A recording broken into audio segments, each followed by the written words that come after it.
एक दूसरे से ब्लॉक कनेक्टेड होते हैं, इसलिए इसे ब्लॉकचेन बोला जाता है। ये सारी चीजें ऑन चेन होती है और इसमें हमारा डाटा और एसेट स्टोर होता है, जो कि फिजिकल तरीके से आज हमारा डाटा स्टोर हो रहा है। तो उसमें दो दिक्कतें बहुत ज्यादा आती है, एक तो वो फिजिकल होता है, उसकी वजह से मैनिपुलेशन होता है, दूसरा फिजिकल रहने से उसे चोरी का भी डर होता है। तो ऑन चेन रहने से ये सारी चीजें और ब्लॉकचेन में रहने से ये दोनों चीजें नहीं रहेगी, ट्रांसपेरेंट भी रहेगी, परमानेंट रहेगी। ब्लॉकचेन की खासियत है एक बार जो डाटा इसमें आ गया वो चेंज नहीं होता। तो 2009 में इसको बिटकॉइन ने यूज किया था। पहले बिटकॉइन का ब्लॉकचेन बना और फिर बिटकॉइन की क्रिप्टो करेंसी बनी अगेंस्ट फिएट करेंसीज, क्योंकि पूरे वर्ल्ड में अलग अलग देश है तो अलग अलग देश की अलग अलग करेंसी है। तो क्रिप्टो करेंसी में खासियत ये होती है एक करेंसी रहती है और पूरे वर्ल्ड में वो एक्सेप्ट होती है, जैसे बिटकॉइन को एक्सेप्ट किया जा रहा है। बट सबसे पहले बिटकॉइन का ब्लॉकचेन बना, फिर उसके बाद में इथेरियम एक ब्लॉकचेन आया जो कि लेयर 1 ब्लॉकचेन है। बिटकॉइन भी लेयर 1 ब्लॉकचेन है, इथेरियम भी लेयर 1 ब्लॉकचेन है। हर ब्लॉकचेन का एक पर्पस होता है। तो इथेरियम ने पूरी दुनिया को स्मार्ट कॉन्ट्रैक्ट दिया। अब ये स्मार्ट कॉन्ट्रैक्ट क्या होता है, हम लोग जो फिजिकल आज जो स्टैम्प पेपर्स या उसके तौर पर जो भी सारी चीजें करते हैं सारी फिजिकल होती है। यहाँ पे स्मार्ट कॉन्ट्रैक्ट ब्लॉकचेन पे होता है जो कि सारा ऑन चेन होता है, कॉन्ट्रैक्ट्स बनते हैं इसके। और अभी जो समय आ चुका है, जैसे जैसे एरा चेंज होता है तो हमारा जो एसेट स्टोर करने का तरीका है वो भी चेंज हो रहा है और अलग अलग तरीके से एसेट भी हम लोग यूज कर रहे हैं। तो डिजिटल एसेट का ऑलरेडी जमाना आ चुका है और ये जो टेक्नोलॉजी है ब्लॉकचेन टेक्नोलॉजी, ये फ्यूचर की टेक्नोलॉजी है। फिएट करेंसीज ये हम लोग हर दिन यूज करते हैं, बट ये अनलिमिटेड प्रिंटिंग होती है। हमें बताया नहीं जाता कितनी प्रिंट हो रही, क्या प्रिंट हो रही है, और हम इसी के लिए काम कर रहे हैं। इन्फ्लेशन बढ़ते जा रहा है तो उसके पीछे स्ट्रॉन्ग रीजन है अनलिमिटेड प्रिंटिंग। फिएट करेंसीज और क्रिप्टो करेंसीज में क्या डिफरेंस है? फिएट करेंसीज अनलिमिटेड प्रिंट की जाती है, जैसे बिटकॉइन सिर्फ 2 करोड़ 10 लाख है, तो लिमिटेड होते हैं। इसका सप्लाई भी लिमिटेड होता है, डिमांड और सप्लाई पे इसका रेट जाता है। इन्फ्लेशन के साथ में फिएट करेंसीज की वैल्यू डिक्रीज होते रहती है। बट आप देखिए इन्फ्लेशन कितना भी बढ़ जाए, बिटकॉइन का रेट बढ़ते ही जा रहा है, कम हो रहा है, बढ़ रहा है। फिर ये सिक्योर होती है, सबसे मेन चीज, और वो ऑन चेन होती है, ब्लॉकचेन पे होती है, हर कोई इसे देख सकता है। बट फिएट करेंसीज कितनी है क्या है हम नहीं पता कर सकते। तो ये एक सबसे बड़ा डिफरेंस है। अब प्रिंटिंग और मिंटिंग दोनों में डिफरेंस है। फिएट करेंसीज प्रिंट की जाती है, क्रिप्टो करेंसीज मिंटिंग या माइनिंग की जाती है। तो ये सबसे पहले प्रोसेस जो स्टार्ट हुई थी माइनिंग की, वो बिटकॉइन में हुई थी। बड़े बड़े कंप्यूटर्स लगते हैं, SIC कंप्यूटर्स लगते हैं, माइनिंग लगती है और इसमें करोड़ों रुपए का पैसा लगता है। क्यों? क्योंकि इसमें ना इलेक्ट्रिसिटी सबसे ज्यादा लगती है, कंप्यूटेशनल पावर जिसे बोला जाता है, क्योंकि ये 24/7 चलते रहती है। और इसमें हमारे यहाँ जैसे लाइट्स वगैरह चली गई तो हम लोग तो वैसे ही रुक जाते, बट यहाँ पे 1 सेकेंड का भी डिफरेंस नहीं चाहिए या डाउन टाइम या बंद नहीं चाहिए। तो उसके लिए बहुत सारे सेटअप्स करने पड़ते हैं। तो यहाँ पर इस वजह से बिटकॉइन की माइनिंग करना इतना आसान नहीं है। बहुत जो पैसे वाले लोग हैं, जो टेक्निकल नॉलेज रखते हैं और करोड़ों रुपए का सेटअप लगा सकते हैं, 24/7 कंटिन्यूअस इलेक्ट्रिसिटी का सप्लाई वहां पे रखना पड़ता है। जैसे हम लोग नॉर्मल लेवल पे जनरेटर्स लगा लेते हैं, तो सोचिए इतने बड़े कंप्यूटेशनल पावर के लिए क्या क्या टेक्नोलॉजी लगेगी। तो बहुत डिफिकल्ट भी होता है। बट जो लोग माइनर्स हैं उनका एसेट भी उतना डेवलप हुआ है, क्योंकि आज बिटकॉइन नियर अबाउट $60,000 के करीब है, जो कि 2009 में कुछ भी नहीं था। तो मिंटिंग प्रोसेस के थ्रू, माइनिंग प्रोसेस के थ्रू जो भी कॉइन्स बाहर आ रहे हैं, जैसे बिटकॉइन जो बाहर आ रहे हैं, अगर 2009 से कोई माइनर है तो आज उसके पास में कितने कॉइन्स होंगे तो आप समझ सकते हैं। क्योंकि माइनिंग में हर दिन बिटकॉइन या नेटिव कॉइन मिलते हैं और जितने भी लेयर 1 ब्लॉकचेन में ट्रांजैक्शंस होते हैं तो वहां पे लेयर 1 ब्लॉकचेन का नेटिव कॉइन ही लगता है। जैसे बिटकॉइन ब्लॉकचेन का नेटिव कॉइन बिटकॉइन है, वो हमेशा लगता है, तो उसकी वजह से डिमांड क्रिएट होती है। आपके पास अभी जो अपॉर्चुनिटी है, जो लोग नए आए हैं या हमारे पास है, हम लोग डिजिटल मिंटिंग में पार्टिसिपेशन कर सकते हैं। डिजिटल मिंटिंग में हम लोग अभी बहुत सारी चीजों को ग्रैब कर सकते हैं, बट ये लिमिटेड होती है। तो यहाँ पे इकोसिस्टम में एक अपॉर्चुनिटी है कि आप MST लेयर 1 ब्लॉकचेन में डिजिटल मिंटिंग में पार्टिसिपेट कर सकते हैं, पार्टनरशिप ले सकते हैं, और सारी चीजें जो होगी वो वेरीफाई भी कर सकते हैं और सारी चीजें सिक्योर भी है। तो welcome to our MST layer 1 blockchain ecosystem, जहां पे आपके पास में अपॉर्चुनिटी है नोड वैलिडेटर बनने की, क्योंकि पूरे ब्लॉकचेन में सेंट्रलाइज अथॉरिटी नहीं होती है। तो ये लोग सेंट्रलाइज अथॉरिटी, जैसे बैंकिंग सिस्टम में सेंट्रलाइज अथॉरिटी, बैंकिंग आप जब भी ट्रांजेक्शन्स करते हैं तो उसका ट्रांजेक्शन्स वो लोग वेरीफाइड करते हैं। तो ब्लॉकचेन में तो सेंट्रलाइज अथॉरिटी नहीं होती, तो फिर ये जो नोड वैलिडेटर्स होते हैं या जो नोड्स होते हैं उसके थ्रू ऑटोमेटिक जो ट्रांजेक्शन्स होते हैं लेयर 1 ब्लॉकचेन में उसे वेरीफाइड किया जाता है। तो यहाँ पे MST लेयर 1 ब्लॉकचेन में 21 नोड्स है, जिसमें पहले 3 नोड्स जो है वो कंपनी के पास है stability, protocol upgrade, score, governance के लिए, और बचे हुए 18 नोड्स जो है वो पब्लिक के लिए रखे हुए हैं। ये कॉमन पब्लिक के लिए, हर किसी के लिए रखे हुए, बट ये लिमिटेड है, कुछ ही लोगों को मिल पाएंगे। एक नोड को 70,000 फ्रैक्शंस में डिवाइड किया ताकि एक कॉमन पर्सन तक ये अपॉर्चुनिटी जाए और बहुत कम अमाउंट में वो नोड वैलिडेटर बन सके। तो टोटल 12,60,000 फ्रैक्शंस है, ओनली 12,60,000 फ्रैक्शंस है। इसमें मिनिमम एक फ्रैक्शन ले सकते हैं, मैक्सिमम आपकी मर्जी, आपको जितना चाहे आप ले सकते हैं। यहाँ पे मैं पवन कानपड़े कभी आपको फोर्स या प्रेशर नहीं करेगा कि आपको फ्रैक्शन लेने ही।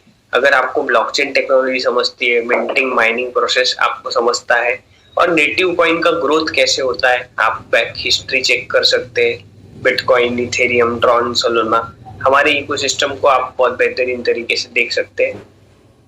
पर आज के डेट में अगर देखा जाए तो नोड वैलिडेटर कोई भी लेयर 1 ब्लॉकचेन में बनना इतना आसान नहीं है, बट यहाँ पर बहुत आसान तरीके से एक सिंपल प्रोसेस है।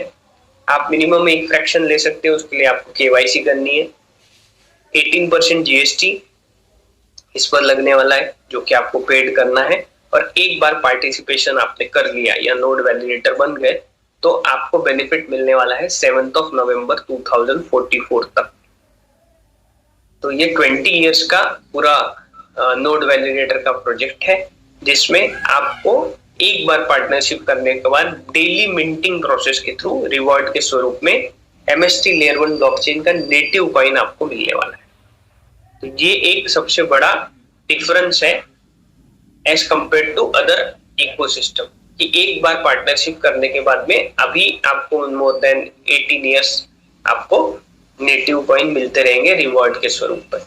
उस नेटिव कॉइन का क्या करना है? नेटिव कॉइन का बहुत बड़ा डिमांड क्रिएट होता है, उसकी प्राइस जैसे जैसे इंक्रीज होती है तो आपका ने जो इन्वेस्टमेंट किया है उसका भी ग्रोथ होगा।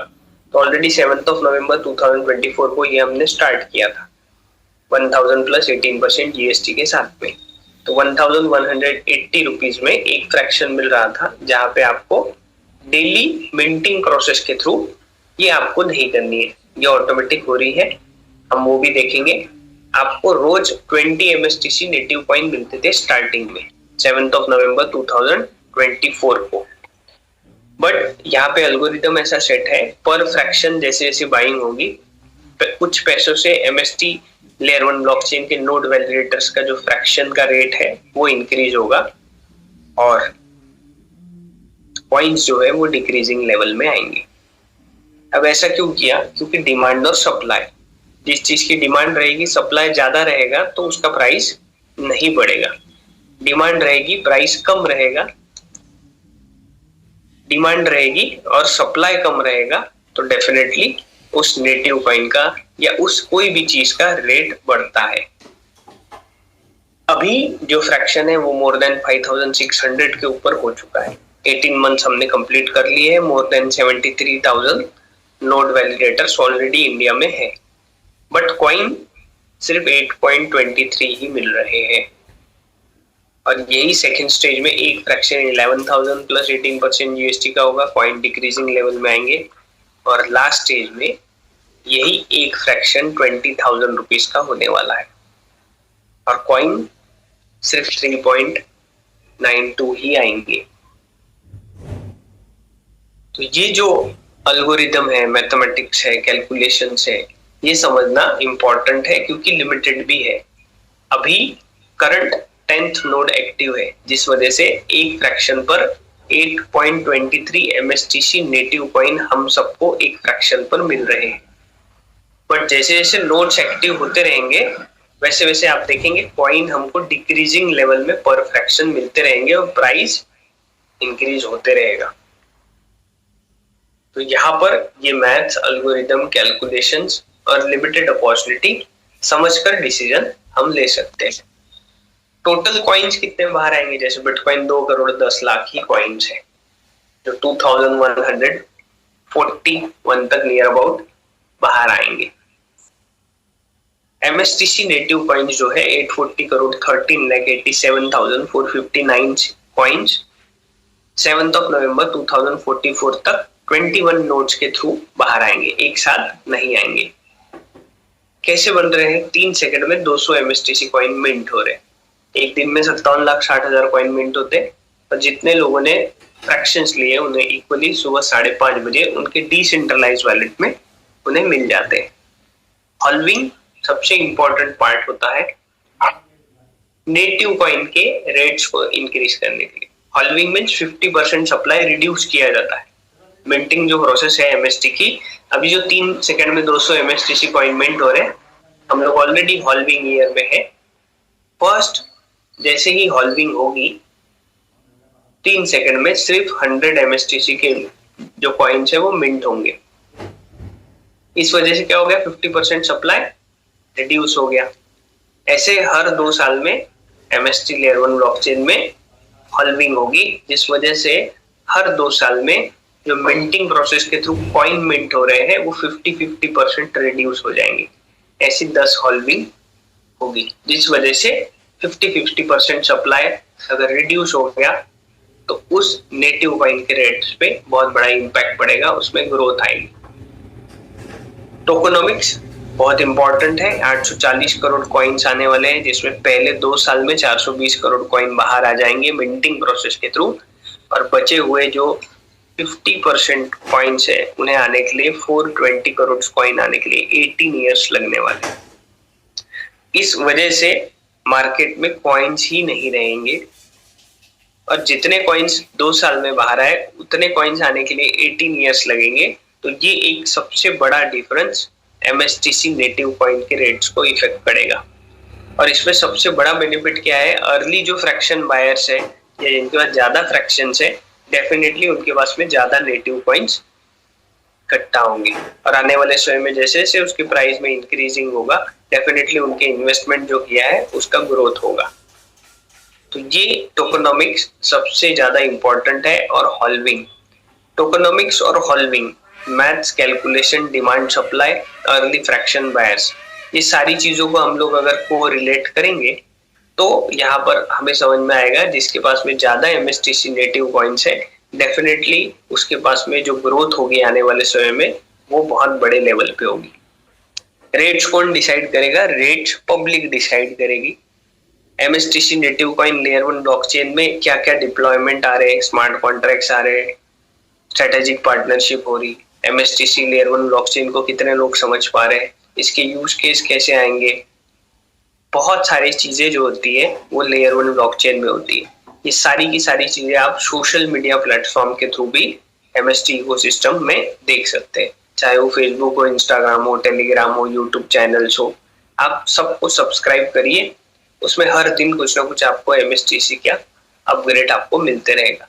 और लेयर 1 ब्लॉकचेन की ये खासियत होती है कि कोई भी ब्लॉकचेन में ट्रांजैक्शन होता है तो उस हर एक ट्रांजैक्शन में MSTC जो नेटिव कॉइन है वो लगने वाला है, जिस वजह से उसकी डिमांड क्रिएट होती है। यहाँ पर ये पूरा इकोसिस्टम एक बेहतरीन अपॉर्चुनिटी को लेके आया है। कुछ ही लोग ग्रैब कर पाएंगे क्योंकि 12,60,000 फ्रैक्शंस है, उसमें भी बहुत सारे फ्रैक्शंस ऑलरेडी सोल्ड आउट हो चुके हैं, वो भी हम इकोसिस्टम पर देख सकते हैं। अभी 9:22 पर कितने नोड वैलिडेटर्स बने हैं, कितने फ्रैक्शंस सोल्ड आउट हो चुके हैं और कितने फ्रैक्शंस बचे हुए हैं, इसका पूरा कैलकुलेशन हम लोग एमएसटी ब्लॉकचेन की वेबसाइट पर जाकर ट्रांसपेरेंट तरीके से देख सकते हैं। जब भी आप आपकी आईडी क्रिएट करेंगे, आपको एक आईडी पासवर्ड मिलेगा जिसमें आप आपका आईडी पासवर्ड प्लेस कर कितने कॉइन्स आपके पास आए हैं, कितने नोड वैलिडेटर्स बन चुके हैं, कितने फ्रैक्शन सोल्ड आउट हो चुके हैं, ये सारी की सारी चीजें आप देख सकते हैं। अब यहाँ पर सबसे पहले हम लोग देखते हैं, यहाँ पर राइट हैंड साइड पर हम लोग क्लिक करेंगे बेल आइकन के साइड में, तो नाम शो होगा। यहाँ पर क्लिक करने के बाद में इन्होंने एक फ्रैक्शन लिया है, जिस वजह से इनके पास में 3765 कॉइन्स आ चुके हैं। हम लोग यहाँ पे फ्रैक्शंस पर क्लिक करेंगे, यहाँ पे इन्होंने फ्रैक्शन कब लिया था उसकी डेट भी आपको शो होगी, 26/7/2025। इन्होंने एक फ्रैक्शन लिया था, तब प्राइस थी 1469। अभी इन्हें फ्रैक्शन खरीदना है या हमें फ्रैक्शन खरीदना है, तो हमें कितने में एक फ्रैक्शन मिलेगा, हम लोग परचेस में जाएंगे 5704, इंक्लूडिंग ये 18% जीएसटी है, पर यही फ्रैक्शन 20,000 प्लस 18% जीएसटी का होगा। अभी नियर अबाउट 8.23 मिल रहे, बट तब सिर्फ 3.92 की कॉइन मिलेगी। और हॉल्विंग होने के बाद क्या हो जाएगा, वो 50% रिड्यूस हो जाएगा। तो एक फ्रैक्शन पर सिर्फ और सिर्फ अगर राउंड फिगर भी हम पकड़े तो नियर अबाउट 2 कॉइन्स हमको एक फ्रैक्शन पर मिलेंगे। ये एक सबसे बड़ा डिफरेंस होने वाला है, और हर 2 साल में हॉल्विंग की वजह से और वो 50% कम हो जाएगा।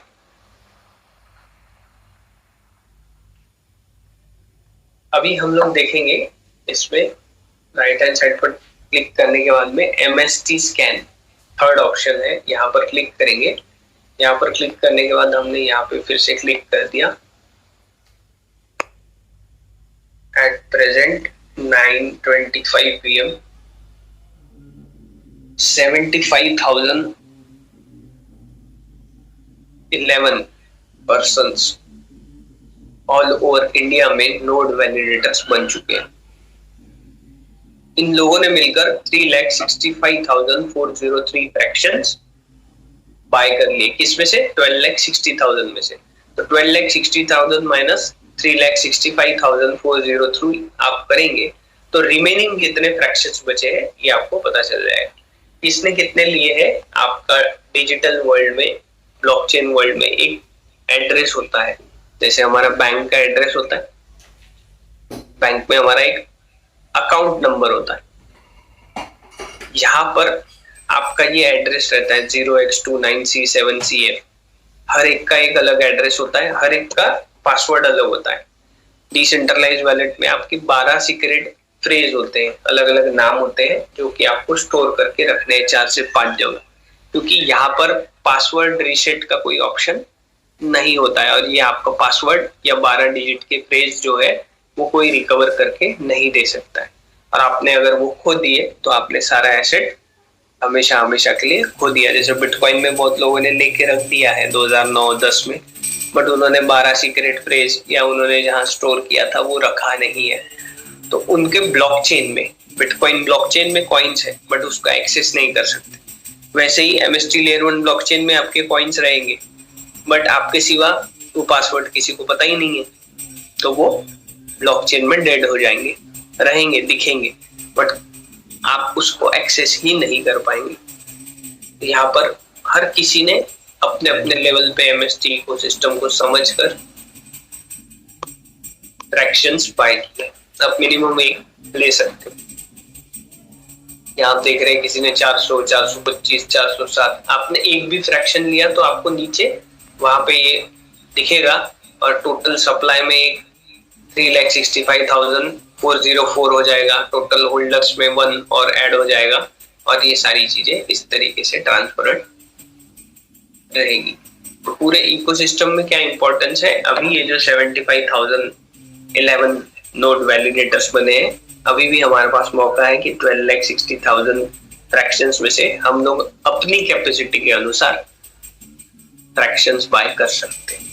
जिसमें आपको रिवॉर्ड के स्वरूप पर MSTC नेटिव कॉइन मिलने वाला है और ये लेयर 1 ब्लॉकचेन का नेटिव कॉइन है। अब क्यों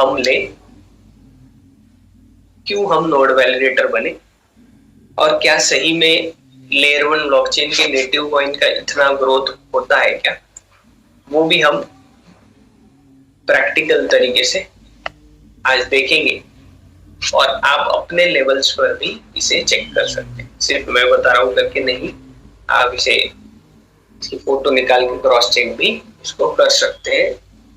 गूगल में ChatGPT पर जाकर आपको बेहतरीन तरीके से इसका इंपॉर्टेंस समझ में आएगा। Crypto made people millionaires and you are still in confusion how to start. आज हमें पता है कि बिटकॉइन हमारे हाथ से निकल गया, क्रिप्टो ही था, बट बहुत सारे लोग आज भी कंफ्यूजन में होंगे कि क्रिप्टो में ले भी तो कौन से कॉइन ले, कौन सा ब्लॉकचेन अच्छा है। तो अगर पूरा ओवरऑल क्रिप्टो या ब्लॉकचेन की आप स्टडी करेंगे तब आपको पता चलेगा कि लेयर 1 ब्लॉकचेन और लेयर 1 ब्लॉकचेन के नेटिव कॉइन सबसे ज्यादा इंपॉर्टेंट होते हैं, चाहे फिर वो बिटकॉइन हो, इथेरियम हो, BNB हो, कोई भी हो, चाहे वो MST लेयर 1 ब्लॉकचेन हो। बट डेवलप होने में समय लगता है क्योंकि ब्लॉकचेन लेयर 1 ब्लॉकचेन का जो इंफ्रास्ट्रक्चर है, पूरा यूज केसेस, प्रोटोकॉल्स और बहुत सारी चीजें होती है, उसमें मिनिमम 1 से 3 साल लगते हैं, जिसमें already 18 months MST ecosystem complete कर चुका है। बट आने वाले 1 से 2 साल में आप देखेंगे कि लेयर 1 ब्लॉकचेन में MST लेयर 1 ब्लॉकचेन किस तरीके से इंडिया से लेके वर्ल्ड वाइड कैसे एक्सेप्ट हो रहा है, क्या प्रोजेक्ट्स आ रहे हैं, क्या problems MST layer 1 blockchain India as well as internationally blockchain ecosystem के थ्रू सॉल्व कर रहा है, क्या यूज केसेस आ रहे हैं, ये सारी की सारी चीजें इसमें कैलकुलेट करी जाएगी। और डिमांड और सप्लाई, टोकनोमिक्स, हर जगह MSTC का डिमांड, क्योंकि हर जगह MSTC लगने वाला है। तो ये सारी चीजें इकोसिस्टम में, ब्लॉकचेन इकोसिस्टम में देखकर पब्लिक उस नेटिव कॉइन का रेट डिसाइड करती है। और डिमांड कब होगा, जब बहुत सारी चीजें एक्सप्लोर हो जाएगी या नॉलेज हो जाएगा, या वर्चुअल डिजिटल एसेट में हम MST लेयर 1 ब्लॉकचेन या लेयर 1 ब्लॉकचेन के नेटिव कॉइन्स क्यों बाय करें, उसके पीछे बहुत सारे रीजंस होते हैं। हम वर्ल्ड के पहले लेयर 1 ब्लॉकचेन और उस लेयर 1 ब्लॉकचेन के नेटिव कॉइन के बारे में अगर बात करेंगे, बिटकॉइन को नियर अबाउट 17 ईयर्स हो चुके हैं और इस 17 ईयर्स में बिटकॉइन के नेटिव कॉइन ने 333 करोड़ % का ग्रोथ दिया है। थोड़ा कम ज्यादा हो सकता है, एकदम एग्जैक्टली नहीं है, बट अगर मैं 300 करोड़ % का भी ग्रोथ अगर पकड़ू, 2009 से 2024 या 26 तक हम बात करेंगे, तो अनबिलीवेबल रिटर्न दिया है।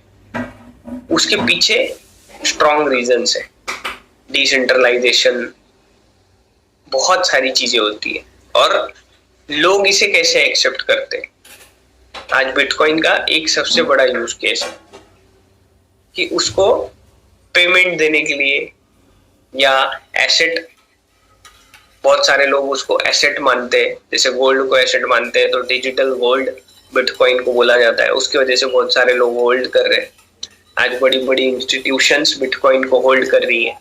क्यों? क्योंकि बिटकॉइन ये अब पब्लिक मनी बन चुका है।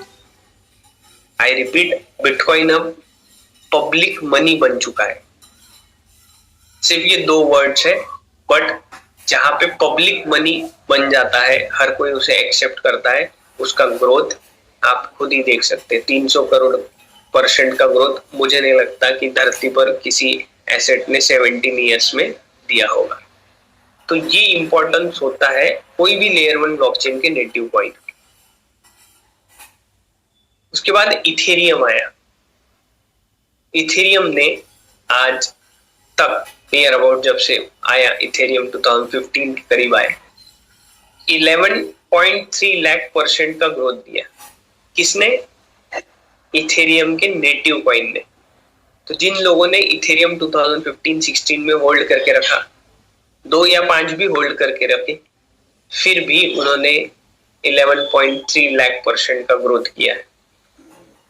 तो ये एक मैसिव रिटर्न सिर्फ लेयर 1 ब्लॉकचेन के नेटिव कॉइन देते हैं। आज इथेरियम पे सबसे ज्यादा स्मार्ट कॉन्ट्रैक्ट है, उसके बाद बाइनेंस पर भी है। तो स्मार्ट कॉन्ट्रैक्ट इथेरियम ने पूरी दुनिया को दिया। आज सोचिए, उसके बहुत सारे इथेरियम ब्लॉकचेन पर तो बहुत सारे टोकन्स भी बने हुए हैं, क्योंकि लेयर 1 ब्लॉकचेन को यूज करके बहुत सारे टोकन्स बनते हैं। लेयर 1 ब्लॉकचेन को रेंट पे करते हैं, जैसे हम लोग किसी के घर में रेंट पे रहते हैं, उनका पूरा घर यूज करते हैं, वैसे ब्लॉकचेन में किसी को कॉइन टोकन बनाना है तो ब्लॉकचेन को उसको यूज करते हैं और उनके इसमें कॉइन्स बनाते हैं, स्मार्ट कॉन्ट्रैक्ट्स बन रहे हैं। तो आज 11.3 लाख % का ग्रोथ दिया है इथेरियम के नेटिव कॉइन में। BNB जो सबसे फेवरेट है, क्यों? क्योंकि इसका एक्सचेंज भी है। एक्सचेंज में बहुत सारे लोग सेफ फील करते हैं। BNB ने भी नियर अबाउट 3,74,000% का ग्रोथ दिया है 2017 से 2026 तक, अगर हम लोग कैलकुलेशन करें। तो यहाँ पर ये भी लेयर 1 ब्लॉकचेन है और BNB का कंसेंसस मैकेनिज्म है, प्रूफ ऑफ स्टेक अथॉरिटी। जो consensus mechanism MST layer 1 blockchain ecosystem ने यूज किया है। बहुत सारी चीजें बिटकॉइन से, इथेरियम से, BNB से और बहुत सारी चीजें डेवलपमेंट करके आने वाले समय में MST लेयर 1 ब्लॉकचेन उस लेयर 1 ब्लॉकचेन को बहुत बड़े लेवल पे ग्रोथ की तरह लेके जा रहा है, जिसका सारा इफेक्ट किस पर पड़ेगा? उसके नेटिव कॉइन पर पड़ेगा और उसका straight direct effect node validators पे पड़ेगा, क्योंकि नोड वैलिडेटर्स के पास ही नेटिव कॉइन आने वाले हैं। बाकी यूजर्स के पास तो आएंगे नहीं, यूजर्स को तो खरीदना पड़ेगा एक एक नेटिव कॉइन। तो यहाँ पर अगर हम देखेंगे, हम लोग नोड वैलिडेटर बन रहे, मीन्स हमने एक बार सिर्फ पार्टनरशिप करी है और लेयर 1 ब्लॉकचेन के नेटिव कॉइन्स का ग्रोथ कहीं 333 करोड़ % हुआ, कहीं और हुआ, कहीं 3,74,000% का ग्रोथ हुआ। बट अगर हम लोग नॉर्मल आने वाले कुछ ईयर्स में अगर एक समझते हैं कि हमें मैक्सिमम से मैक्सिमम जितना मिलना है उतना तो मिला, बट अगर 50 to 100% भी ग्रोथ मिला तो भी मुझे लगता है ये बहुत बड़ी ग्रोथ होगी। बट आने वाले समय में लेयर 1 ब्लॉकचेन जैसे जैसे डेवलप होता है उसकी ग्रोथ बढ़ते जाती है, बट पहले 1 से 3 साल में थोड़ा समय लगता है, चाहे वो कोई भी ब्लॉकचेन हो, MST लेयर 1 ब्लॉकचेन हो, बिटकॉइन हो, बहुत सारी चीजें। बट अभी तो लोग क्रिप्टो करेंसीज को जानते हैं, तो हम लोग ऑलरेडी अभी एक्सेप्टेंस मोड में है। बस इकोसिस्टम हमें देखना है किस तरीके से वर्क कर रहा है, अपने लेवल्स पर क्रॉस चेक करना है और अपने लेवल्स पर होल्डिंग कैपेसिटी बनानी है। क्योंकि इथेरियम 2015 में भी किसी ने लिया होगा, BNB भी बहुत सारे लोगों ने 2017 में लिया होगा, बट 18 में डबल हो गया, ट्रिपल हो गया करके बेच भी दिया होगा। तो ग्रोथ उन्होंने उतना नहीं बनाया जितना जिन्होंने होल्डिंग करके बनाया। तो क्रिप्टो करेंसीज में होल्डिंग पावर होनी चाहिए या फिर पूरा इंफ्रास्ट्रक्चर आपको समझ में आना चाहिए, तब आपके पास में एक होल्डिंग कैपेसिटी आएगी। तो उसके लिए पूरा टेक्नोलॉजिकल लेयर 1 ब्लॉकचेन में, चाहे वो फेसबुक हो, इंस्टाग्राम हो, टेलीग्राम हो, आप लेयर 1 ब्लॉकचेन या MST लेयर 1 ब्लॉकचेन को देख सकते हैं किस तरीके से डेवलपमेंट हो रही है। वहां से आपकी धीरे धीरे होल्डिंग कैपेसिटी बढ़ेगी। तो MSTC नेटिव कॉइन का क्या रेट होगा 2030 में? तो actually MST layer 1 blockchain ecosystem किस तरीके से ग्रोथ कर रहा है, प्रोजेक्ट्स, बहुत सारी चीजें हैं जो आपको सोशल मीडिया के थ्रू पता चलेगी। और अगर आप 2030 तक उसे होल्ड करते हो तो सबसे ज्यादा जो रेट डिसाइड करने वाले लोग हैं वो कौन है? 18 नोड्स किनके पास है? वो पब्लिक के पास है। तो एक्चुअली पब्लिक उसका रेट डिसाइड करेगी। एमएसटी इकोसिस्टम क्या करेगा? एमएसटी इकोसिस्टम लेयर 1 ब्लॉकचेन की डेवलपमेंट करेंगे, मार्केटिंग करेंगे, उसमें प्रोजेक्ट्स लाएंगे, किस तरीके से एमएसटी लेयर 1 ब्लॉकचेन को यूज केस में लाएंगे, और हर जगह एमएसटीसी नेटिव कॉइन लगने वाला है तो उसका ग्रोथ वो करेंगे। हम लोग क्या करेंगे? हमारे पास अगर नॉलेज है हम लोग शेयर कर सकते हैं अपॉर्चुनिटी को, हम लोग भी कुछ ना कुछ प्रोजेक्ट इसमें ला सकते हैं। आप भी अपने कोई डॉक्यूमेंटेशन है वो खुद पर्सनली एमएसटी लेयर 1 ब्लॉकचेन पर रख सकते हैं। आने वाले समय में आरडब्ल्यूए रियल वर्ल्ड एसेट्स जो है वो भी ब्लॉकचेन में आने वाला है, चाहे वो प्राइवेट हो गवर्नमेंट हो, कहीं ना कहीं तो आएगा, कोई ना कोई लेयर 1 ब्लॉकचेन पे तो आएगा। तो ये सब धीरे धीरे अवेयरनेस होने के बाद, नॉलेज होने के बाद धीरे धीरे प्रैक्टिकली इसमें ब्लॉकचेन में सारे लोग आने वाले हैं, जिसमें एमएसटीसी में भी अगर मान लेते हैं छोटे छोटे भी प्रोजेक्ट्स इंडिया के आने लगे तो भी इंडिया ही इतना बड़ा मार्केट है क्योंकि सबसे ज्यादा पॉपुलेशन भी हमारे पास है, सबसे ज्यादा क्रिप्टो यूजर्स भी इंडिया के पास है। हम लोग वेब 3 में भी आगे बढ़ सकते हैं क्योंकि young generation blockchain, crypto currency, artificial intelligence इनमें ज्यादा है, आने वाली टेक्नोलॉजी भी ये है। आज तो कॉलेजेस में ब्लॉकचेन के सब्जेक्ट आ चुके हैं। एमएसटी लेयर 1 ब्लॉकचेन ने पुणे के कॉलेजेस में एमओयूज किया है जहाँ पे एमएसटी इकोसिस्टम के थ्रू उन्हें ब्लॉकचेन, क्रिप्टो करेंसी, वेब 3 या एमएसटी लेयर 1 ब्लॉकचेन के बारे में भी नॉलेज दिया जाएगा, वहां से डेवलपर्स क्रिएट होंगे। तो लेयर 1 ब्लॉकचेन सिर्फ एक तरीके से नहीं बढ़ता है, पूरा इंफ्रास्ट्रक्चर बिल्ड होता है। और एमएसटीसी नेटिव कॉइन या एमएसटी लेयर 1 ब्लॉकचेन ये इंफ्रास्ट्रक्चर बिल्ड कर रहा है और ये आने वाले समय में हमें दिखेगा कि किस तरीके से इकोसिस्टम को हम लोग आगे बढ़ा रहे हैं। तो यहाँ पर हमने ये चीज देखी कि लेयर 1 ब्लॉकचेन में इस तरीके से डेवलपमेंट होता है, क्या ग्रोथ दिया है लेयर 1 ब्लॉकचेन के नेटिव कॉइन ने। और एक सबसे बड़ी न्यूज अगर आप समझ गए तो शायद आप डिसीजन भी ले पाएंगे और शायद आपकी होल्डिंग कैपेसिटी भी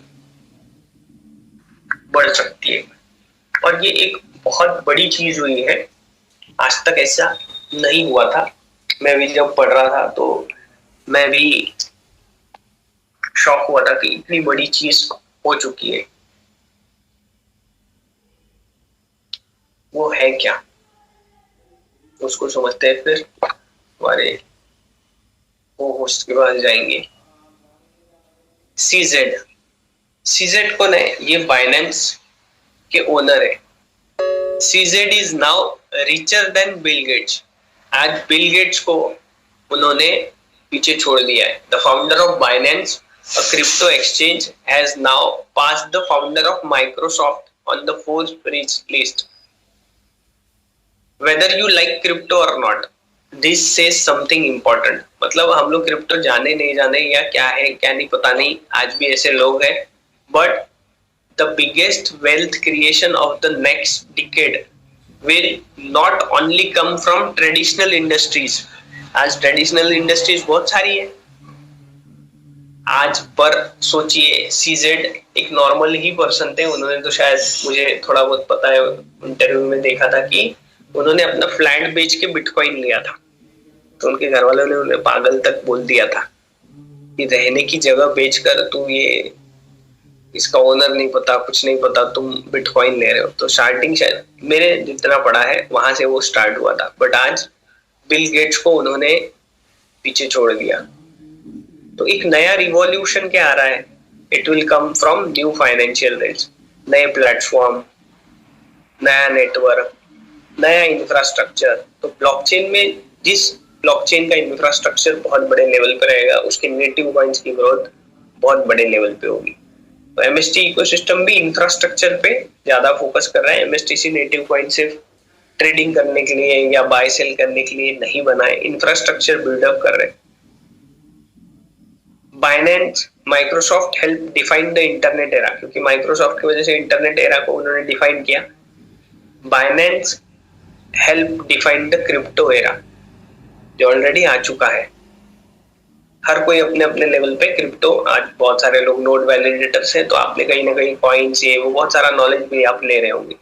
and the fact that सीजेज is now rank about Bill Gates, the real lesson, ये मेरे लिए भी है, ये सिर्फ मैं जो प्रेजेंट नहीं कर रहा, ये हम सब के लिए है।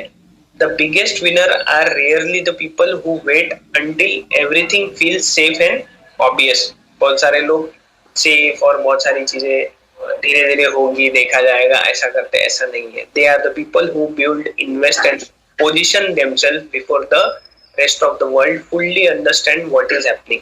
ब्लॉकचेन, क्रिप्टो करेंसीज, ये एरा ऑलरेडी आ चुका है, धीरे धीरे एक्सेप्टेंस बढ़ेगा। बट हम लोग आज उस स्टेज में है कि हम लोग किसी ब्लॉकचेन के नोड वैलिडेटर बन पा रहे हैं। उसमें धीरे धीरे हम भी नॉलेज ले रहे हैं, आप भी नॉलेज ले रहे हैं, बट हमारे पास रोज क्या हो रहा है, नेटिव कॉइन्स इकट्ठा हो रहे हैं। So do you think crypto has officially entered the main stream और वी स्टिल अर्ली? ये हम सबके लिए क्वेश्चन है। मोस्ट पीपल बाय कॉइन्स, बहुत सारे लोग कॉइन्स बाय करते हैं, but few people understand what they actually own. Some coins are built for payments, जैसे बिटकॉइन बना है। बिटकॉइन स्पेशली पेमेंट्स के लिए ही यूज होता है, सबसे ज्यादा पेमेंट अगर होते हैं तो बिटकॉइन के थ्रू ही होते हैं। Some power applications and network, बहुत सारे लोग एप्लीकेशंस, डिसेंट्रलाइज एप्लीकेशंस और नेटवर्क बिल्ड करते हैं।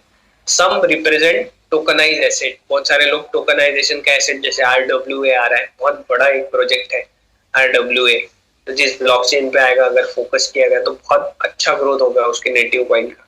सम focuses on specific use cases and industries. MST layer 1 blockchain ने सबसे पहले यूज केस क्या किया है, हमने जो एक प्रैक्टिकल यूज केस किया है, दैट इज सर्टिफिकेशंस। हमारे जो मीटिंग हुई थी नाइट में, हमने MST लेयर 1 ब्लॉकचेन पर हमने अपने सर्टिफिकेट्स दिए। दूसरा, हमने NFT मिंटिंग की है, NFT भी एक मार्केट प्लेस है। तो यूज केसेस जिस ब्लॉकचेन के रहेंगे, डेफिनेटली उसके नेटिव कॉइन का, उस ब्लॉकचेन का ग्रोथ होगा।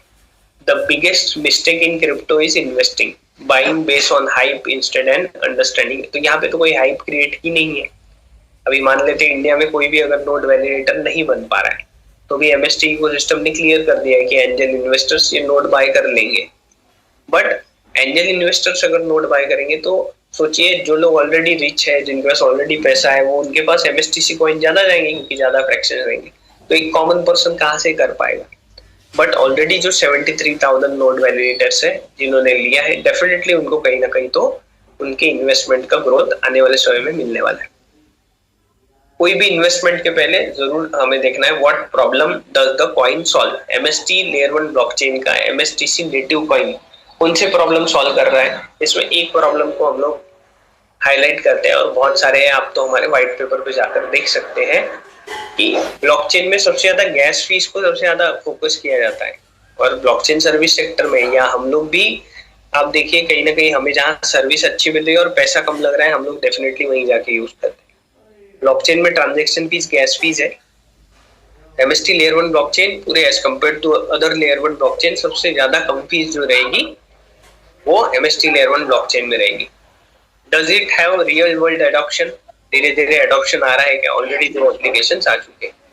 Who is using it today? हम लोग सारे लोग यूज कर रहे हैं। आज P2P भी MST कॉइन सेल हो रहे हैं, तो ब्लॉकचेन ऑलरेडी यूज में आ रहा है। गैस फीस तो लगी रही है, वहां तो कॉइन्स गैस फीस में लगी रहे हैं।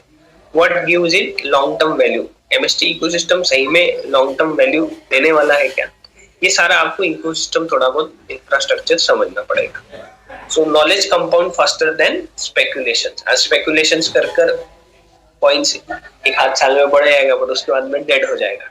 बट नॉलेज के थ्रू इकोसिस्टम बहुत बड़े लेवल्स पे जाता है। The more you understand the ecosystem, the better you invest in decision becomes. MST ecosystem भी अगर आप धीरे धीरे समझते हैं मीटिंग से थ्रू, अधिकतर तो मीटिंग से हर कोई बहुत बढ़िया लेवल पे हम सबको नॉलेज दे रहा है। मैं भी नॉलेज ले रहा हूँ, दूसरे जो प्रेजेंटर्स जो है उनसे,